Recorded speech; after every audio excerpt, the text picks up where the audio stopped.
Қайырлы күн достар, бүгін сіздерге мерекелік дастарханға арналған бірнеше тіске басарлардың түрлерін көрсеткім келеді. Арнама қош келдіңіздер.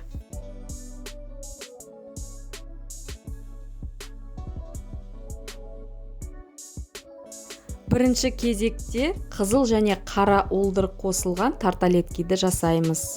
Тарталеткамызды осылай ішіне ас көкті сәндеу үшін салып аламыз.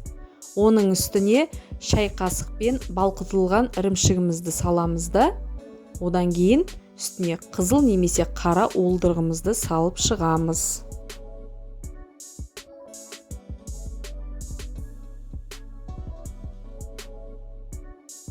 Осылай барлық тарталеткамызды толтырып шығамыз.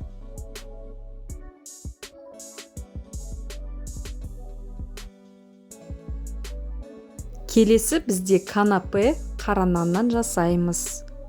Ең алдымен қара нанды бірнеше бөліктерге бөліп аламыз. Мен алдын ала бөліп қойдым. Сіздерге түсінікті болу үшін қара нанды қандай бөліктерге бөлгенімді көрсетейін.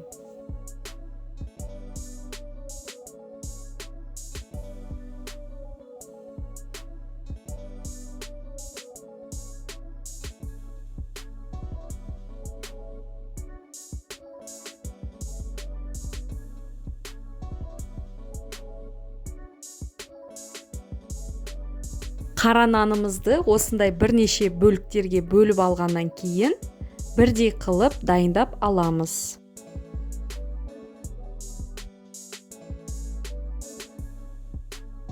Осы қара нанымыздың үстіне балқытылған ірімшігімізді жағып, осылай әдемілеп біркелкі қылып жағып шығасыздар.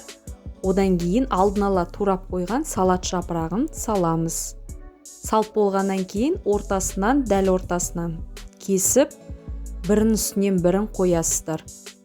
Енді сәндік үшін мен мұнда қызыл балық пен зәйтүнді салдым. Шпажканың көмегімен бірінші қара зәйтүнді салып, одан кейін балықты кигіземіз. Сонда бізде канапеміз дайын болады. Осылай жасап көрсеңіздер болады.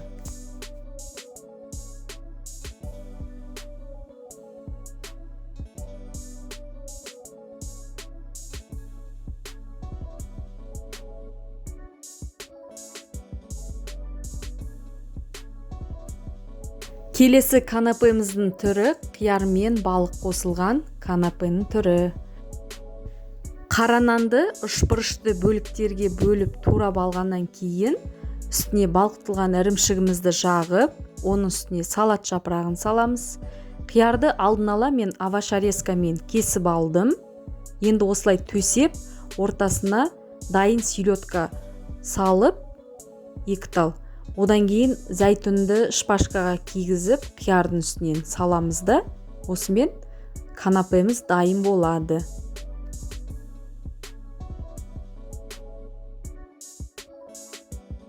Мерекелік дастарханға арналған тіске басарларымыз дайын болды. Егер видеом ұнап жатса, астына лайк басып, пікір қалдырып, арнама тіркелуді ұмытпаңыздар.